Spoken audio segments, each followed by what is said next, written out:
m plus 1 by m is equivalent to 2.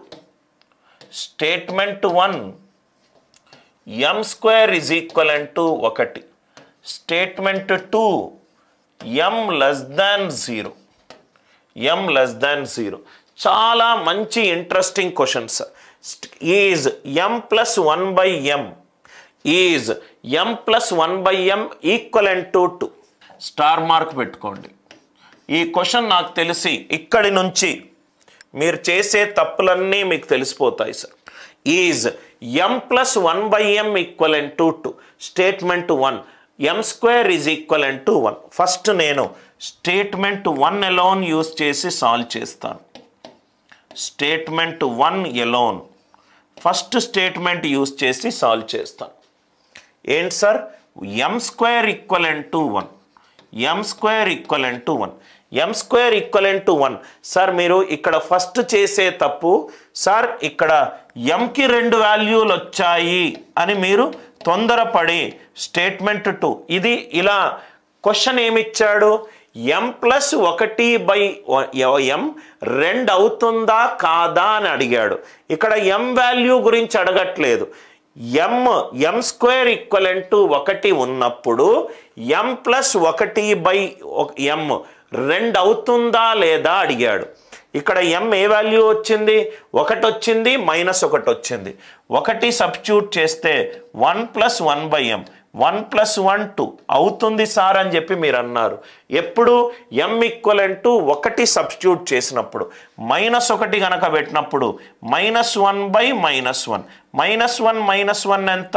-2. కాట్లేదు sir అని మీరు అంటున్నారు. నేనేమన్నాను సార్? ఖచ్చితంగా అవుతుంది అని చెప్పాలి, లేకుంటే ఖచ్చితంగా కాదు అని చెప్పాలి. సార్ మీరేమంటున్నారంటే సార్ 1 పెడితే అవుతుంది సార్, -1 పెడితే కాట్లేదు సార్. నాకు భిన్నాభిప్రాయాలు రాకూడదు, ఏకాభిప్రాయం కావాలి. ఆన్సర్ అన్నిటికీ yes yes yes yes yes. Aptitude 3 గంటలు చదువుతున్నారా? ఎస్. రీజనింగ్ 3 గంటలు చదువుతున్నారా? ఎస్. ఇంగ్లీష్ 3 గంటలు చదువుతున్నారా? ఎస్. అన్నిటికీ ఎస్లన్న రావాలి, అన్నిటికీ నోలన్న రావాలి. కానీ ఇక్కడ ఒక m వాల్యూకి ఎస్ వచ్చింది, ఒక m వాల్యూకి నో వచ్చింది. ఎన్ని ఆన్సర్లు వచ్చాయి? 2 ఆన్సర్లు వచ్చాయి. Yes no.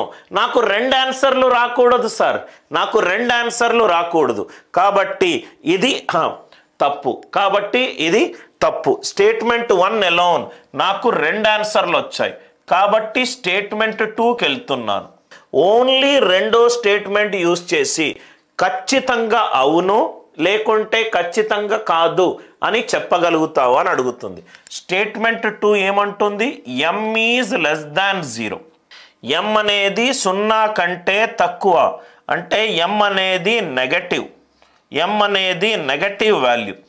Negative plus 1 by negative, negative plus 1 by negative. 1 by negative ఏంటి? నెగటివ్. 2 నెగటివ్లను కూడితే ఆన్సర్ ఏమొస్తుంది? నెగటివ్.